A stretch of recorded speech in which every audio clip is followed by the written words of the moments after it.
রাশিয়ার বিরুদ্ধে লড়তে এবার মার্কিন টমাহক মিসাইল চায় ইউক্রেন। বিনিময়ে ড্রোন তৈরি করে দেওয়ার প্রস্তাব জেলেনস্কির। সংঘাত উস্কে দেওয়ার শঙ্কায় দ্বিধাগ্রস্ত ট্রাম্প। এখনই অস্ত্র ত্যাগ নয়, গাজা পুনর্গঠনই মূল লক্ষ্য, স্পষ্ট বার্তা হামাসের। 5 বছর মেয়াদী পরিকল্পনা। আব্রাহাম চুক্তি সম্প্রসারণের আশা ট্রাম্পের। পাকিস্তান আফগানিস্তান যুদ্ধবিরতির সময় বাড়ল, দোহায় চলছে বৈঠকের প্রস্তুতি। আফগান সীমান্তে ফের আত্মঘাতী হামলা, নিহত 7 পাকিস্তানি সেনা, আহত 13। যুক্তরাষ্ট্রের সঙ্গে প্রতিরক্ষা চুক্তির পথে সৌদি আরব, ফিনান্সিয়াল টাইমসের তথ্য। আঞ্চলিক সম্পর্কের শক্তিশালী ভিত্তি জানালো মার্কিন পররাষ্ট্র দফতর। এবং কুখ্যাত যৌন নিপীড়ক এপস্টাইনের সঙ্গে সম্পর্ক সহ নানা অভিযোগে রাজকীয় জীবন সমাপ্তি। ডিউক অব ইয়র্ক উপাধি ছাড়তে বাধ্য হলেন প্রিন্স অ্যান্ড্রু, নিজেকে নির্দোষ দাবি। ইউক্রেন যুদ্ধ নিয়ে আবারও মুখোমুখি বৈঠক করেছেন ডোনাল্ড ট্রাম্প ও ভলোদিমির জেলেনস্কি। যুদ্ধে সহায়তায় এবার মার্কিন প্রেসিডেন্টের কাছে দূরপাল্লার টমাহক ক্ষেপণাস্ত্র চেয়েছেন ইউক্রেনের প্রেসিডেন্ট। বিনিময়ে যুক্তরাষ্ট্রের জন্য ড্রোন প্রস্তুতের প্রস্তাব দেন জেলেনস্কি। তবে টমাহক দিলে যুদ্ধ আরও বাড়বে বলে আশঙ্কা প্রকাশ করেন ট্রাম্প। বলেন, রাশিয়া ইউক্রেন শান্তি চুক্তির সম্ভাবনা রয়েছে।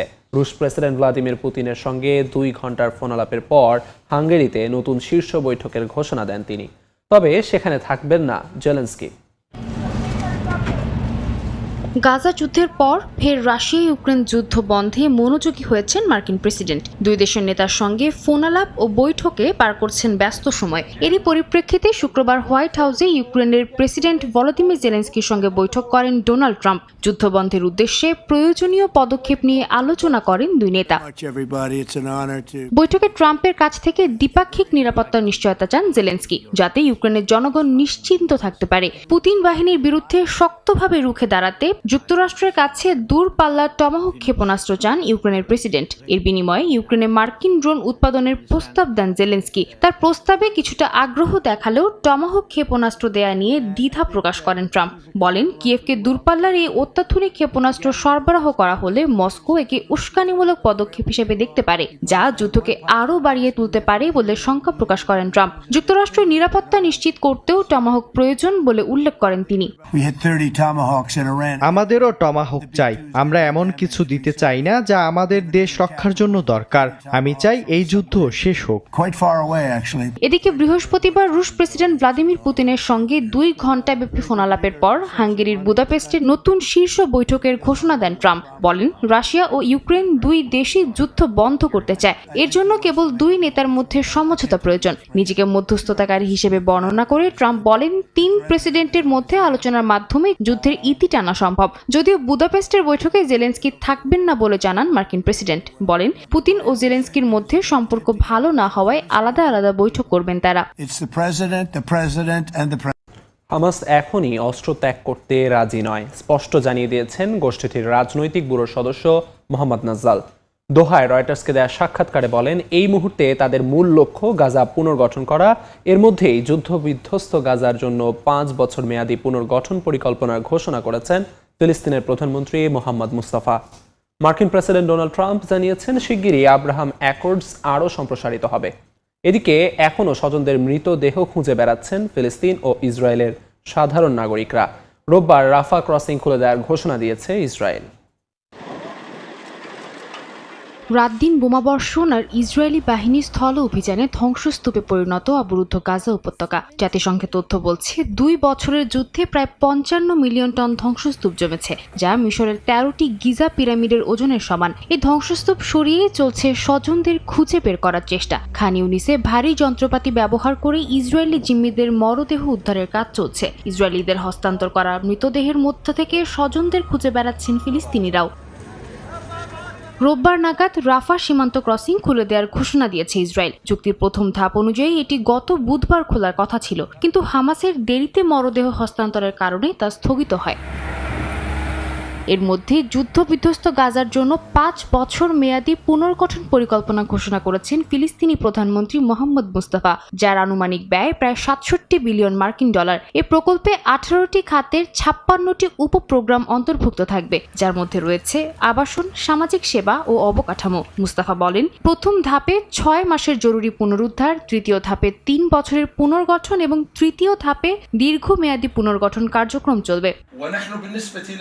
দোহায় বার্তা সংস্থা রয়টার্সকে দেয়া সাক্ষাৎকারে হামাসের রাজনৈতিক ব্যুরোর সদস্য মোহাম্মদ নাজ্জাল জানান, তারা 3 থেকে 5 বছরের দীর্ঘমেয়াদী যুদ্ধবিরতিতে রাজি, তবে এখনই অস্ত্র সমর্পণে রাজি নয়। তিনি আরও জানান, হামাস বন্দি বিনিময়ে যুদ্ধবিরতি ও গাজায় ত্রাণ প্রবেশের সম্মতি দিয়েছে, কিন্তু অস্ত্র হস্তান্তর সংক্রান্ত ধারা নিয়ে এখনও সিদ্ধান্ত নেয়নি।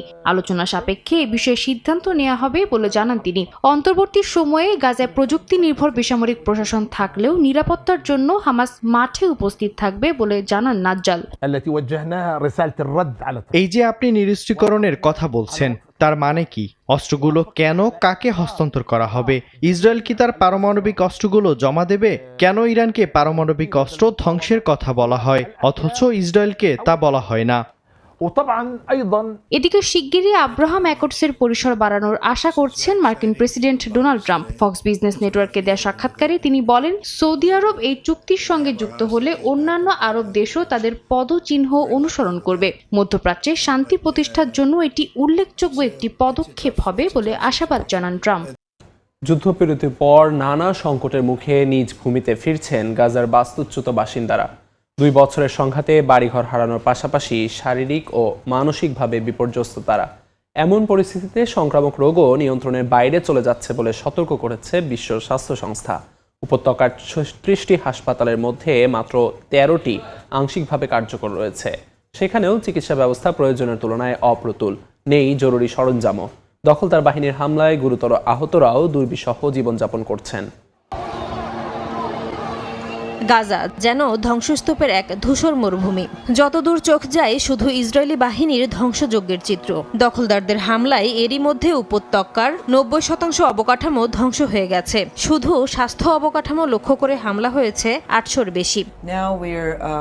এমন অবস্থায় গাজার সংক্রামক রোগও নিয়ন্ত্রণের বাইরে চলে যাচ্ছে বলে সতর্ক করেছে বিশ্ব স্বাস্থ্য সংস্থা। কায়রোতে এক সাক্ষাৎকারে সংস্থাটির আঞ্চলিক পরিচালক হানান বালখি বলেন, মেনিনজাইটিস, ডায়রিয়া, শ্বাসতন্ত্রের সংক্রমণ সহ নানা রোগে বড় ধরনের বিপর্যয়ের মুখে গাজাবাসী। যুদ্ধবিরতির কারণে গাজায় খাদ্য ও জরুরি চিকিৎসা সহায়তা পৌঁছানো সম্ভব হলেও সেখানে অনেক চ্যালেঞ্জও রয়েছে বলে জানান তিনি।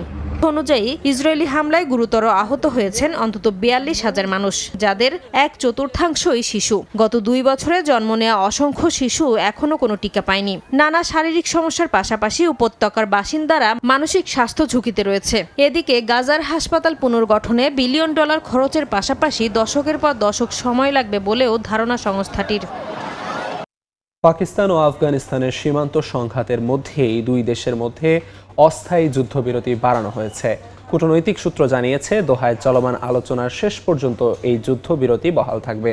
এদিকে আফগান সীমান্তের কাছে নতুন করে আত্মঘাতী হামলায় 7 পাকিস্তানি সেনা নিহত হয়েছেন, আহত হয়েছেন অন্তত 13 জন। আগস্টের 11 তারিখ রাতে আফগান বাহিনীর আকস্মিক হামলায় পাকিস্তানের সীমান্ত পোস্টে উত্তেজনা শুরু হয়। টানা কয়েকদিনের সংঘাতে বেশ কয়েকজন পাকিস্তানি সেনা নিহত হন। আর পাকিস্তানের পাল্টা হামলায় আফগান তালেবানের প্রায় 200 যোদ্ধা প্রাণ হারান। প্রায় 48 ঘন্টার অস্থায়ী যুদ্ধবিরতিতে রাজি হয় 2 দেশ, যা শেষ হয় শুক্রবার দুপুরে। কূটনৈতিক সূত্র বলছে, তালেবানের অনুরোধে যুদ্ধবিরতির মেয়াদ বাড়ানো হয়েছে। স্থানীয় সময় শনিবার থেকে দোহায় উচ্চ পর্যায়ের আলোচনায় বসছে 2 দেশ। পাকিস্তানের পররাষ্ট্র মন্ত্রণালয় বলছে, জটিল হলেও সীমান্ত সংকট সমাধানযোগ্য। ইসলামাবাদ জানিয়েছে, কূটনীতি ও আলোচনাকে তারা সর্বোচ্চ গুরুত্ব দিচ্ছে, তবে সীমান্ত নিরাপত্তা রক্ষায় প্রয়োজনীয় সব ব্যবস্থা নিতেও প্রস্তুত দেশটি।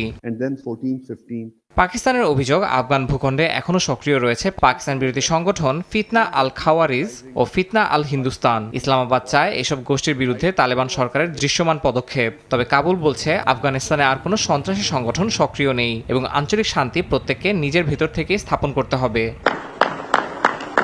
কূটনৈতিক আলোচনার মধ্যে আফগান সীমান্তের কাছে আত্মঘাতী হামলায় কয়েকজন পাকিস্তানি সেনা নিহত হয়েছেন, আহত হয়েছেন অনেকে। পাকিস্তানের নিরাপত্তা কর্মকর্তারা জানিয়েছেন, উত্তর ওয়াজিরিস্তানে এক সামরিক ঘাঁটিতে এই হামলার ঘটনা ঘটে।